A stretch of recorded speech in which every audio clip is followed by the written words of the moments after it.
Peter Pan, Chapter 4, The Flight. Second to the right, and straight on till morning. That, Peter had told Wendy, was the way to the Neverland, but even birds, carrying maps and consulting them at windy corners, could not have sighted it with these instructions. Peter, you see, just said anything that came into his head. At first his companions trusted him implicitly.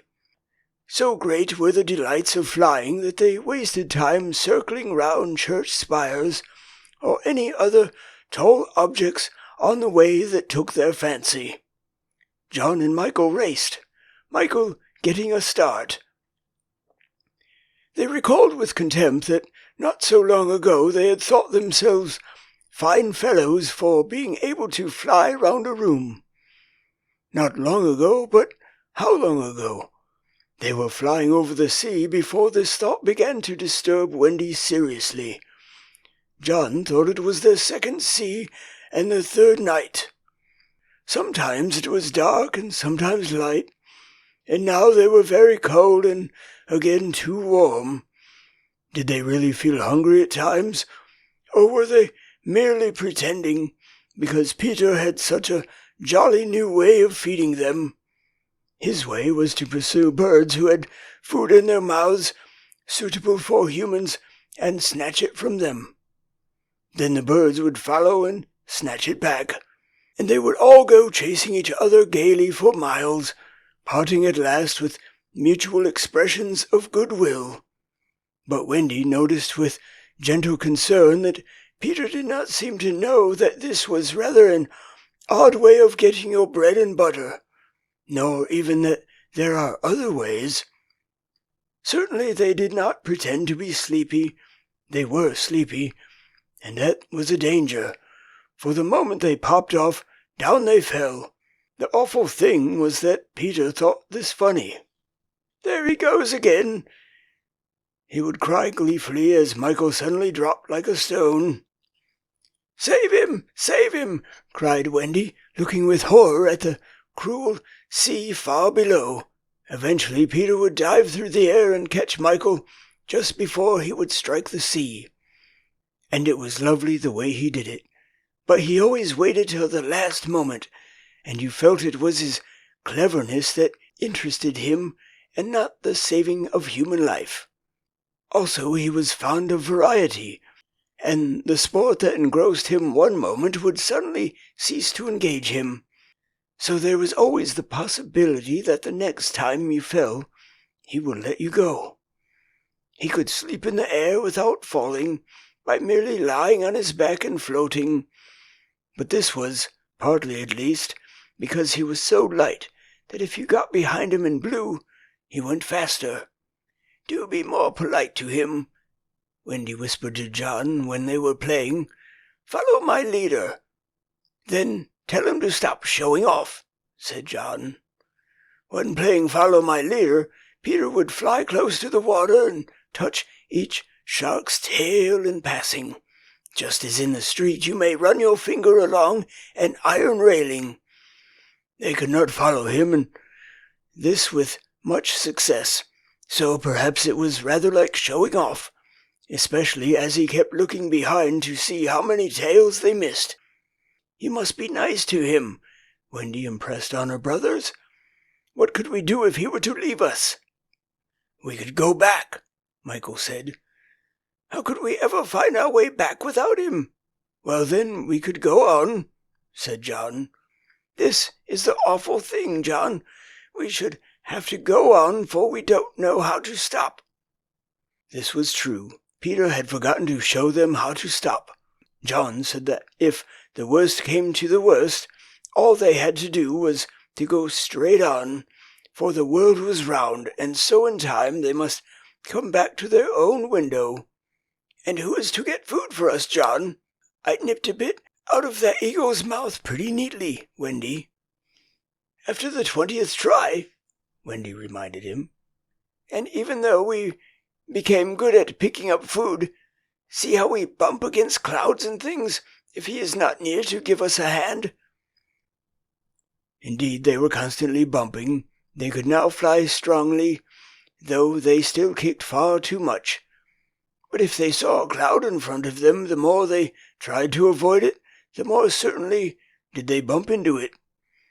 If Nana had been with him, she would have had a bandage round Michael's forehead by this time.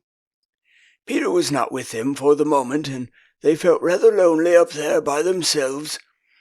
He could go so much faster than they that he would suddenly shoot out of sight, to have some adventure in which they had no share. He would come down laughing over something fearfully funny he had been saying to a star, but he had already forgotten what it was, or he would come up with mermaid scales still sticking to him, and yet not be able to say for certain what had been happening. It was really rather irritating to children who had never seen a mermaid. And if he forgets them so quickly, Wendy argued, how can we expect that he will go on remembering us? Indeed, sometimes he returned he did not remember them, at least not well. Wendy was sure of it. She saw recognition come into his eyes as he was about to pass them the time of day and go on. Once even she had to call him by name. "I'm Wendy," she said agitatedly. He was so very sorry. "I say, Wendy," he whispered to her, "always, if you see me forgetting you, just keep on saying, 'I'm Wendy,' and then I'll remember." Of course, this was rather unsatisfactory. However, to make amends, he showed them how to lie out flat on a strong wind that was going their way, and this was such a pleasant change that they tried it several times and found that they could sleep thus with security. Indeed, they would have slept longer, but Peter tired quickly of sleeping, and soon he would cry in his captain voice, "We get off here!" So, with occasional tiffs, but on the whole rollicking, they drew near the Neverland, for after many moons they did reach it, and, what is more, they had been going pretty straight all the time, not perhaps so much owing to the guidance of Peter or Tink, as because the island was looking for them. It is only thus that anyone may sight those magic shores. "There it is," said Peter calmly. "Where? Where all the arrows are pointing." Indeed, 1,000,000 golden arrows were pointing it out to the children, all directed by their friend the sun, who wanted them to be sure of their way before leaving them for the night. Wendy and John and Michael stood on tiptoe in the air to get their first sight of the island. Strange to say, they all recognized it at once, and until fear fell upon them, they hailed it, not as something long dreamt of and seen at last, but as a familiar friend to whom they were returning home for the holidays. "John, there's the lagoon. Wendy, look at the turtles burying their eggs in the sand. I say, John, I see your flamingo with a broken leg. Look, Michael, there's your cave. John, what's that in the brushwood? It is a wolf with her whelps. Wendy, I do believe that's your little whelp. There's my boat, John, with her sides stove in. No, it isn't. Why, we burned your boat. That's her, at any rate. I say, John, I see the smoke of the Redskin camp. Where? Show me, and I'll tell you by the way smoke curls whether they are on the warpath. There, just across the mysterious river. I see now. Yes, they are on the warpath, right enough." Peter was a little annoyed with them for knowing so much, but if he wanted to lord it over them, his triumph was at hand. For have I not told you that anon fear fell upon them? It came as the arrows went, leaving the island in gloom. In the old days at home, the Neverland had always begun to look a little dark and threatening by bedtime. Then unexplored patches arose in it and spread. Black shadows moved about in them. The roar of the beasts of prey was quite different now. And above all, you lost the certainty that you would win. You were quite glad that the night lights were on. You even liked Nana to say that this was just the mantelpiece over here, and that the Neverland was all make-believe. Of course, the Neverland had been make-believe in those days, but it was real now, and there were no nightlights, and it was getting darker every moment, and where was Nana? They had been flying apart, but they huddled close to Peter now. His careless manner had gone at last, his eyes were sparkling, and a tingle went through them every time they touched his body. They were now over the fearsome island, flying so low that sometimes a tree grazed their feet. Nothing horrid was visible in the air, yet their progress had become slow and labored, exactly as if they were pushing their way through hostile forces. Sometimes they hung in the air until Peter had beaten on it with his fists. "They don't want us to land," he explained. "Who are they?" Wendy whispered, shuddering. But he could not or would not say. Tinker Bell had been asleep on his shoulder, but now he wakened her and sent her on in front. Sometimes he poised himself in the air, listening intently with his hand to his ear, and again he would stare down with those eyes so bright that they seemed to bore 2 holes to earth. Having done these things, he went on again. His courage was almost appalling. "Would you like an adventure now?" he said casually to John, "or would you like to have your tea first?" Wendy said tea first, quickly, and Michael pressed her hand in gratitude, but the braver John hesitated. "What kind of adventure?" he asked cautiously. "There's a pirate asleep in the pampas just beneath us," Peter told him. "If you like, we'll go down and kill him." "I don't see him," John said after a long pause. "I do." Suppose John said a little huskily he were to wake up. Peter spoke indignantly. "You don't think I would kill him while he was sleeping? I would wake him first, and then kill him. That's the way I always do." "I say, do you kill many?" "Tons." John said, "How ripping," but decided to have tea first. He asked if there were many pirates on the island just now, and Peter said he had never known so many. "Who is captain now?" "Hook," answered Peter, and his face became very stern as he said that hated word. "Jas Hook?" "Eh." Then indeed Michael began to cry, and even John could speak in gulps only, for they knew Hook's reputation. "He was Blackbeard's bo'sun," John whispered huskily. "He is the worst of them all. He is the only man of whom Barbecue was afraid." "That's him," said Peter. "What is he like? Is he big?" "He is not so big as he was." "How do you mean?" "I cut off a bit of him." "You?" "Yes, me," said Peter sharply. "I wasn't meaning to be disrespectful." "Oh, all right. But I say, what bit?" "His right hand." "Then he can't fight now?" "Oh, he can't. He just—" "Left-hander?" "He has an iron hook instead of a right hand, and he claws with it." "Claws?" "I say, John," said Peter. "Yes." "Say sir. Sir." "There's one thing," Peter continued, "that every boy who serves under me has to promise, and so must you." John paled. "It is this: if we meet Hook in an open fight, you must leave him to me." "I promise," said John loyally.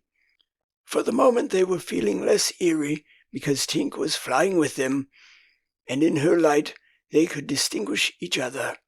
Unfortunately, she could not fly so slowly as they, and so she had to go round and round them in a circle in which they moved as in a halo. Wendy quite liked it, until Peter pointed out the drawbacks. "She tells me," he said, "that the pirates sighted us before the darkness came and got Long Tom out." "The big gun?" "Yes, and of course they must see her light, and if they guess we are near it, they are sure to let fly. Wendy? John? Michael? Tell her to go away at once, Peter," the three cried simultaneously, but he refused. "She thinks we have lost the way," he replied stiffly, "and she is rather frightened. You don't think I would send her away all by herself when she is frightened?"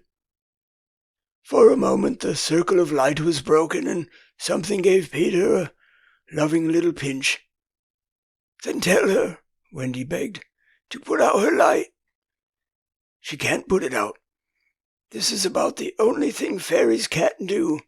It just goes out of itself when she falls asleep, same as the stars."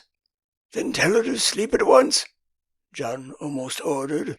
"She can't sleep except when she's sleepy. It is the only other thing fairies can't do." "Seems to me," growled John, "these are the only two things worth doing." Here he got a pinch, but not a loving one. "If only one of us had a pocket," Peter said, "we could carry her in it." However, they had set off in such a hurry that there was not a pocket between the four of them. He had a happy idea, John's hat. Tink agreed to travel by hat if it was carried in the hand. John carried it, though she had hoped to be carried by Peter. Presently Wendy took the hat, because John said it struck against his knee as he flew. And this, as we shall see, led to mischief, for Tinker Bell hated to be under an obligation to Wendy. In the black topper the light was completely hidden, and they flew on in silence. It was the stillest silence they had ever known, broken once by a distant lapping, which Peter explained was the wild beasts drinking at the ford, and again by a rasping sound that might have been the branches of trees rubbing together. But he said it was the redskins sharpening their knives. Even these noises ceased. To Michael the loneliest was dreadful. "If only something would make a sound," he cried. As if in answer to his request, the air was rent by the most tremendous crash he had ever heard. The pirates had fired Long Tom at them. The roar of it echoed through the mountains, and the echoes seemed to cry savagely, "Where are they? Where are they? Where are they?" Thus sharply did the terrified three learn the difference between an island of make-believe and the same island come true. When at last the heavens were steady again, John and Michael found themselves alone in the darkness. John was treading the air mechanically, and Michael, without knowing how to float, was floating. "Are you shot?" John whispered tremulously.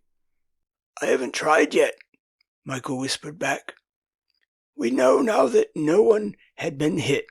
Peter, however, had been carried by the wind of the shot far out to sea, while Wendy was blown upwards with no companion but Tinker Bell. It would have been well for Wendy if at that moment she had dropped the hat. I don't know whether the idea came suddenly to Tink, or whether she had planned it on the way, but she at once popped out of the hat and began to lure Wendy to her destruction. Tink was not all bad, or rather, she was all bad just now, but on the other hand, sometimes she was all good. Fairies have to be one thing or the other, because being so small they unfortunately have room for one feeling only at a time. They are, however, allowed to change, only it must be a complete change.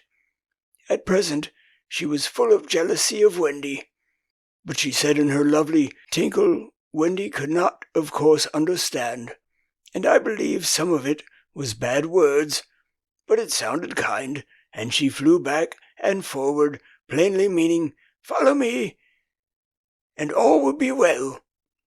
What else could poor Wendy do?